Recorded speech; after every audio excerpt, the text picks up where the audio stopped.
e bentrovati su Io Compro Siciliano Live. Iniziamo subito il nostro venerdì con quello che sarà un appuntamento fisso, l'appuntamento con la rubrica Letto e Sottoscritto. E chi è protagonista oltre ai grandi ospiti di questo appuntamento? Il nostro, ormai lo posso dire, Giorgio Lupo. Benvenuto Giorgio. Ciao Eliana, ciao a tutti, bentrovata. Sarà un appuntamento del quale non potremo più fare a meno. Tra l'altro oggi so che hai preparato un appuntamento con un grandissimo scrittore, sceneggiatore, editor. Chi ci porti? Sì, un curriculum lunghissimo. Franco Forte, direttore editoriale di Giallo Mondadori, Urania, Segretissimo, scrittore Mondadori di vari bestseller. Ora vediamo se faccio sta cosa in diretta e mi riesce. Questi sono solo una parte dei suoi libri, quelli che riesco a prendere al volo. Bravissimo. E li hai letti tutti? Sì, ovviamente sì, e qualcuno anche più di una volta. Tra l'altro un tale scout straordinario, una figura nella letteratura italiana veramente importante, ha scoperto scrittori di primissimo piano e primissimo livello. Persona molto interessante. E quindi di chi stiamo parlando? Di Franco Forte. Ciao a tutti. Ciao Franco. Ben arrivato su Io Compro Siciliano Live, e qui quest'oggi possiamo raccontare tantissime belle realtà, abbiamo tante storie da raccontare, o meglio Franco le ha già raccontate per iscritto, oggi proveremo a raccontarle anche a parole a chi ci sta seguendo, faremo tornare la curiosità di leggere a chi non lo fa da tempo, faremo venire voglia di leggere qualcosa di specifico ai più assidui lettori, e chi non ha un grande rapporto con i fogli da sfogliare o anche con ormai gli ebook, perché si legge anche comodamente senza sfogliare, avendo lì quelle pagine in digitale, anche a loro ovviamente proveremo a pensare quest'oggi. Io lascio in mano a te in questo caso la situazione, Giorgio, perché tu sei molto più preparato, hai letto tutti i libri e su quelle che sono le attualità, su quelle che sono le nuove uscite, so anche che c'è qualcosa in particolare a cui ci vogliamo dedicare. Una bellissima novità. Abbiamo la fortuna di avere Franco in concomitanza con l'uscita di un progetto editoriale che non ha precedenti al mondo, quindi non è un'iperbole, un'esagerazione, è esattamente così. Poi ce ne parlerà meglio lui, e quindi vorrei che fosse lui a raccontarlo. Ti chiedo soltanto, Franco, com'è nata l'idea di mettere in piedi questa follia di 7 romanzi Mondadori usciti nello stesso anno, in 12 mesi, 14 autori coinvolti, 1000 storie da raccontare. Prego. Sì, allora è la storia dei 7 re di Roma, no? Cioè i 7 re di Roma li sappiamo tutti a memoria, come i 7 nani, no? Li sappiamo recitare a memoria, ma... Attenzione, perché a volte ne dimentichiamo uno, perché come 7 nani se ne scorda sempre uno.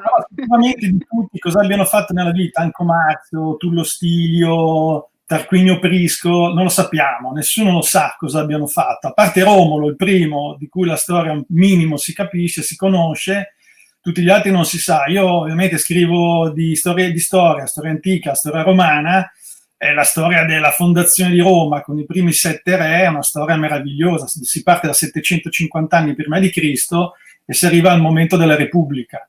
Volevo raccontarla, solo che era un'impresa immane, da solo scrivere 7 romanzi era difficilissimo. E allora cosa ho fatto? Ho fatto, come dicevi tu prima Giorgio, il talent scout, no? Io lo faccio da tempo, quindi lavorando, cercando, selezionando minuziosamente autori bravi, secondo me di altissimo livello, a livello di scrittura, di capacità editoriali, ho selezionato la bellezza di altri 13 autori e insieme a me li ho messi al lavoro, 2 per ogni libro, e li abbiamo messi al lavoro, prima ricerche storiche tremende, incredibili, raffronto con le leggende, quello di cui la storia più o meno parla, e poi ci siamo messi a scrivere e sono riuscito ad ottenere un risultato unico al mondo, perché 7 romanzi sui 7 re di Roma usciranno tutti nell'arco del 2021 per Mondadori, ed è una cosa che non è mai accaduta in Italia, sicuramente no. Poi far uscire 7 libri in un anno è una roba molto complicata. Sono romanzi, non sono saggi storici,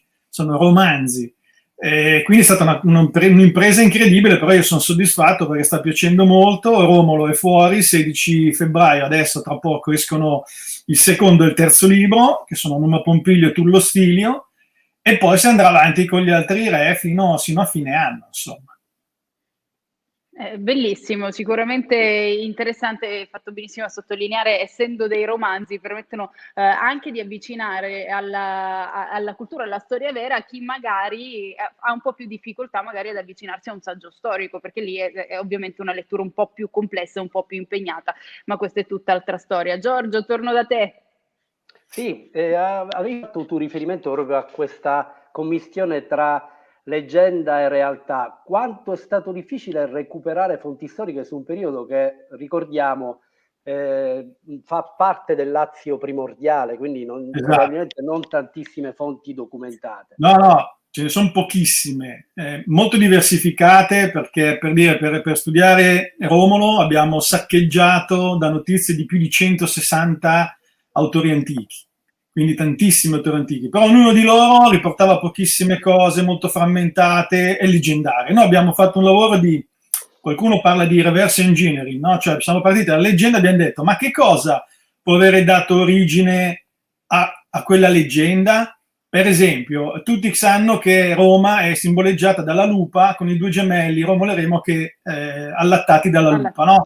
Quel simbolo lì, che adesso si è scoperto che in realtà quella statua è di origini medievali, però quella statua lì è il simbolo di Roma, no? Bene, perché qual è la leggenda? I Romolo e Remo allattati dalla lupa. Qual è stata la realtà? Allora abbiamo fatto un grande lavoro di confronto di tutte le fonti storiche e abbiamo scoperto che in quel periodo, certo, Romolo e Remo che siano esistiti è difficilissimo dirlo. Romolo forse c'è stato qualcuno che potrebbe essere un personaggio che ha fatto alcune cose di Romolo. Remo, secondo noi, è completamente inventato, è servito a fini narrativi per la leggenda.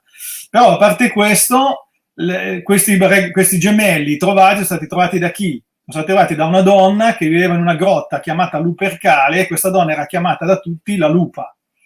Allora ecco che i bambini sono stati sì allattati da una lupa, poi col tempo però, sai, parlando intorno al fuoco, raccontando una leggenda, non è che puoi dire è stata allattata da una donna, molto più bella è stata la lupa intendendo da un animale, la lupa come animale. E allora da lì è diventata la leggenda della lupa che ha allattato i gemelli. Questa cosa qui non l'abbiamo fatta sistematicamente per tutti gli elementi che compongono la leggenda di Roma, dalla nascita di Romolo e Remo fino all'ultimo Tarquinio e il Superbo e come è finita poi i 7 re con i primi re di Roma e l'avvento della Repubblica. Quindi è stato un lavoro monumentale, difficilissimo, faticosissimo, però di grande soddisfazione, perché credo che siamo riusciti a trovare più o meno, a spiegare più o meno tutto quello che riguarda la leggenda della fondazione di Roma. Bellissimo, veramente complimenti per questo lavoro straordinario. Io so che però avrete l'opportunità di continuare ad approfondire questo argomento. Giorgio, domani?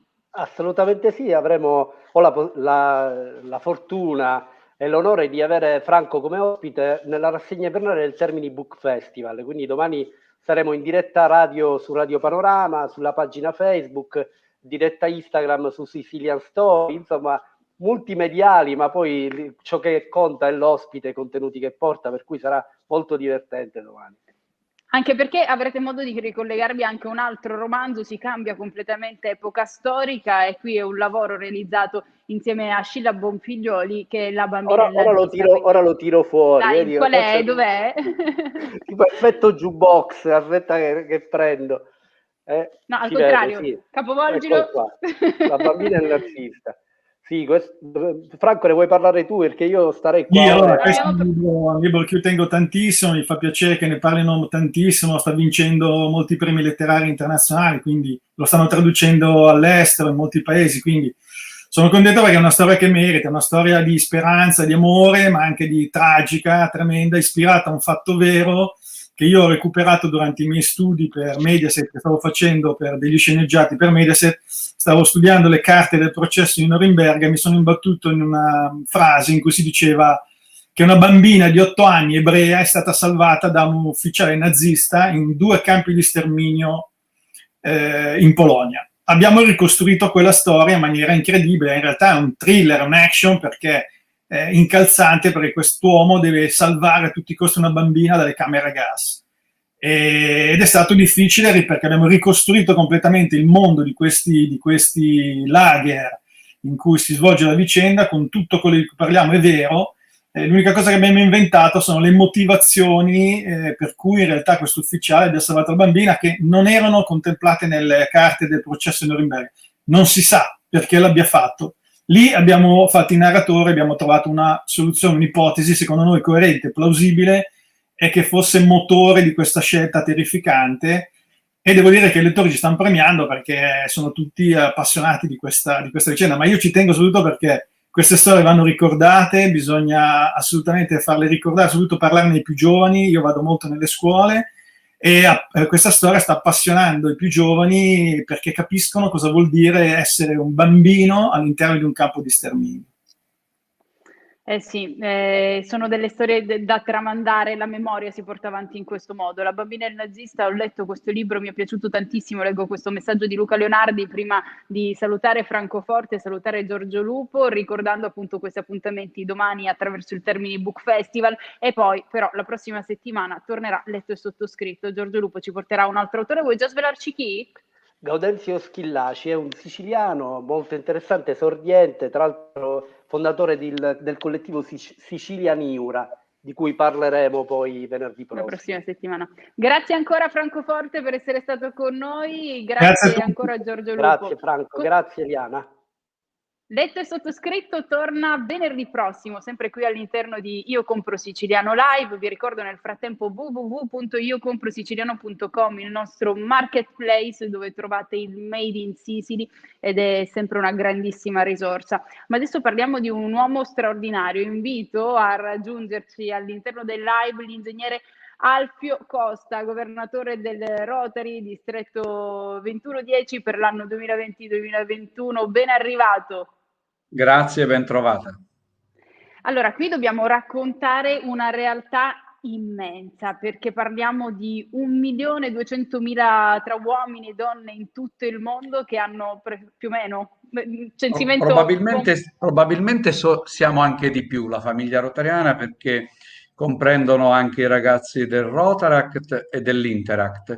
L'Interact va da 12 a 18 anni, il Rotaract dai 18 ai 30, ha alzato a 33 nel nostro distretto ultimamente.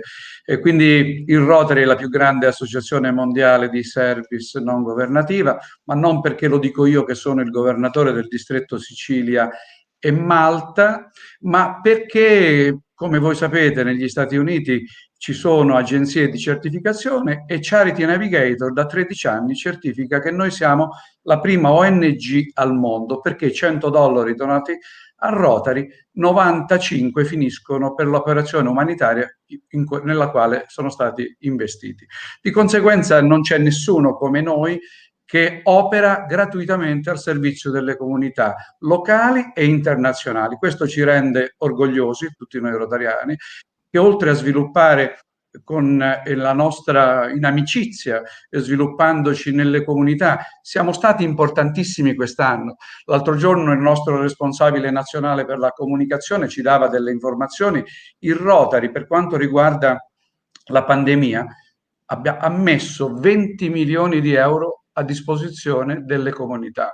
Il nostro distretto ha partecipato in maniera eccellente donando attrezzature agli ospedali. Quando la luce era completamente buia, e parlo di marzo, il Rotary si è attivato immediatamente donando quello che mancava in quel momento. Anche io mi sono attivato, noi facciamo tantissime attività e questo naturalmente non ci siamo mai fermati.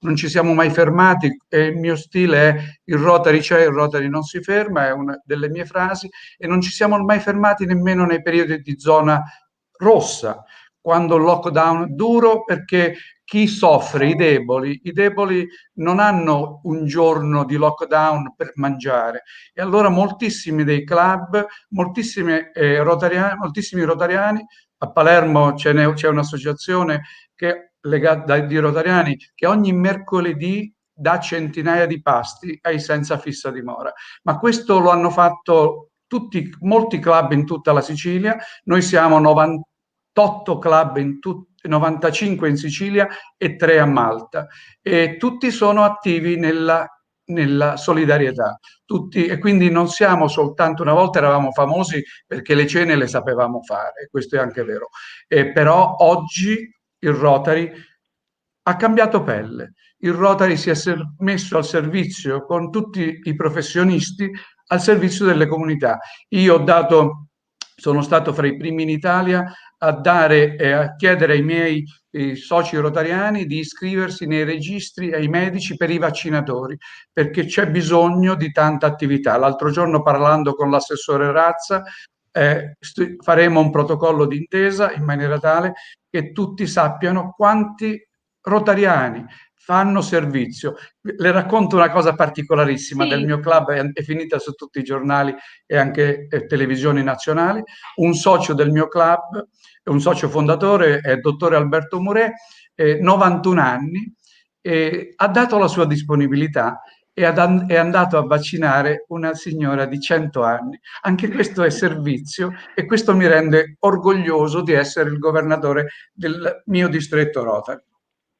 Diceva benissimo prima, quando una parola, un nome, una entità che tutti quanti conoscono, no? Si dice Rotary, ah sì, i Rotary. Però oggi quello che vogliamo provare a fare è appunto raccontare cosa significa nella vita di ogni giorno delle persone. Veniamo da un anno molto difficile e il servizio, l'impegno dei soci del Rotary si è tradotto in un'assistenza vera. Qui non si parla di teoria, si parla di fatti importanti, sostenere l'istruzione, combattere le malattie, poi ci spostiamo anche, diciamo, dalla realtà magari del nostro territorio, quindi si arriva in luoghi dove si prova a promuovere la pace, a fornire acqua e strutture igienico-sanitarie, certo, aiutare a sviluppare le economie locali. Sono temi importantissimi, ma dai piccoli gesti di ogni giorno su questi volumi così importanti si riesce veramente a fare la differenza e, mi permetto di dirlo, a cambiare il mondo. A cambiare il mondo. Io amo la Sicilia e naturalmente spesso lancio questo grido d'amore verso la Sicilia, che è una delle regioni più belle del mondo, ma siamo da terzo mondo. Noi probabilmente sicuramente abbiamo gli indici peggiori delle regioni italiane e non è giusto, perché siamo una regione bellissima. Quindi io sto invitando tutti i miei soci naturalmente a partecipare a quello che dice lei. Lei si immagini, le do un'informazione, do a tutti gli ascoltatori un'informazione.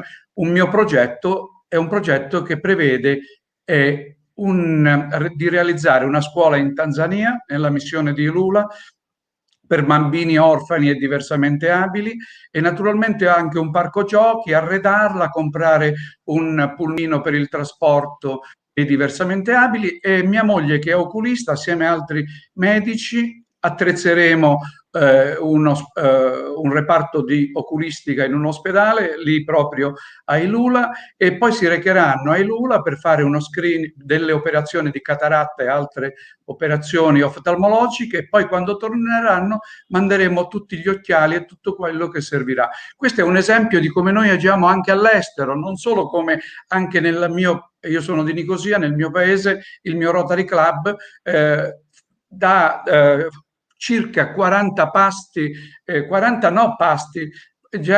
dà dei pacchi di generi alimentari a famiglie che noi magari non conosciamo, perché li diamo al parroco che le distribuisce. È un'attività che ho finanziato io come governatore al 40%, il club ci mette molto di più, ci mette il 60%, ci mette tutta l'attività, ma questo viene fatto in tutta la Sicilia. Prossima settimana io sarò a Palermo, perché noi consegneremo direttamente per fare il sierologico. Noi consegneremo non so quanto, ecco, perché in maniera tale che perché in maniera tale che diamo un contributo a in questo momento la vera emergenza è la pandemia, e la vera emergenza è la crisi in cui sono entrate tantissime persone per bene, perché la mancanza di lavoro ha creato tanta povertà, e naturalmente noi siamo piccoli, però nel nostro piccolo cerchiamo tutti, Rotary, Rotaract e Interact, di dare una mano a queste famiglie che magari hanno tantissima dignità e quindi non si iscrivono nel registro dei poveri o non sono considerati tali, ma in questo momento stanno soffrendo, e quindi noi contribuiamo a cercare di rendere la Sicilia un posto migliore. Questo è quella che è la mia attività. Io ho firmato protocolli con l'assessore alla pubblica istruzione, Roberto Lagalla, perché noi andiamo nelle scuole, parliamo di cittadinanza globale e sostenibilità ambientale, perché ogni azione che noi facciamo è un'azione importante.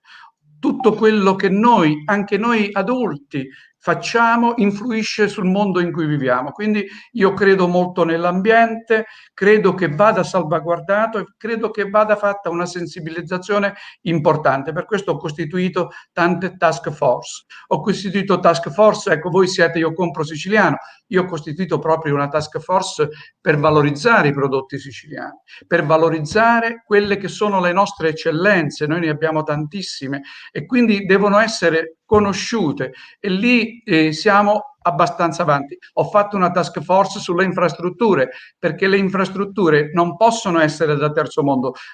L'alta velocità non può fermarsi a Reggio Calabria.